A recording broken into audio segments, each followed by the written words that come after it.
UP में उपचुनाव की बिसात बिछ गई है। सूबे में 10 विधानसभा सीटों पर वोटिंग होगी। इसके लिए सभी दल अपनी तैयारियों में जुटे हैं।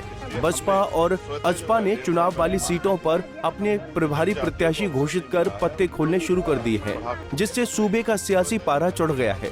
हालांकि एनडीए और इंडिया गठबंधन की ओर से अभी तक किसी सीट पर प्रत्याशी के नाम का ऐलान नहीं किया गया है, लेकिन दोनों गठबंधन दलों से चुनाव पर्यवेक्षकों के नाम की घोषणा कर दी गई है। अगर बात वेस्ट यूपी के मुजफ्फरनगर जिले की मीरापुर सीट की करें तो यहाँ बसपा और असपा के प्रत्याशियों के नाम सामने आ गए हैं।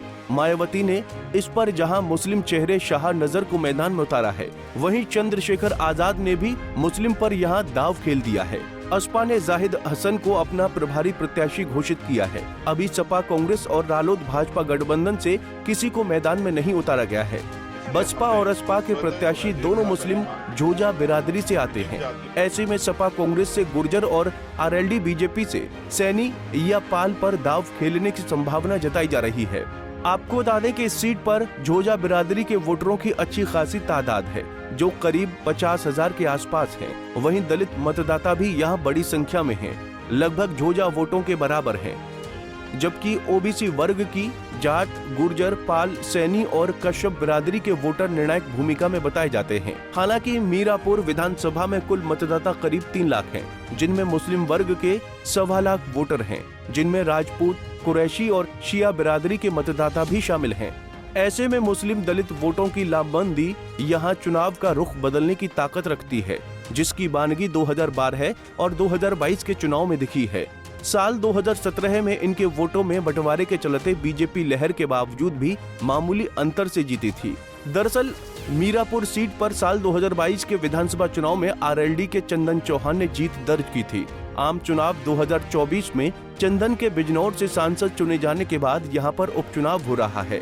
सपा से गठबंधन में आरएलडी के चंदन चौहान ने भाजपा के प्रशांत चौधरी को करीब 27,000 वोटों के अंतर से हराया था, जबकि बसपा के सलीम कुरैशी 23,000 वोट पाकर तीसरे नंबर पर थे। साल 2008 में परिसीमन से वजूद में आई मीरापुर सीट पर अभी तक 3 बार विधानसभा का चुनाव हुआ है। साल 2012 के पहले चुनाव में यहाँ बसपा के मौलाना जमील काजमी जीते थे। जमील ने आरएलडी की मिथिलेश पाल को करीब 13,000 वोटों के अंतर से हराया था। उसके बाद दूसरे चुनाव में भाजपा के अवतार भड़ाना ने सपा के लियाकत अली पर महज 193 वोटों से जीत दर्ज की थी। अभी के चुनाव का रिकॉर्ड बताता है कि हर बार मीरापुर ने अपना नई पार्टी और नए विधायक को चुना है। ऐसे में इस बार यहाँ पर ये देखना दिलचस्प होगा कि मीरापुर के मतदाता उपचुनाव में अपनी सीट के इस इतिहास को बदलते हैं या फिर बरकरार रखते हैं। Bureau report, Punjab Kesari TV. हमसे जुड़े रहने के लिए हमारे YouTube चैनल को सब्सक्राइब करें और नई वीडियो की नोटिफिकेशन के लिए बेल आइकॉन को दबाएं। अगर आप ये वीडियो Facebook पर देख रहे हैं तो लाइक जरूर करें और ज्यादा से ज्यादा शेयर करें। धन्यवाद।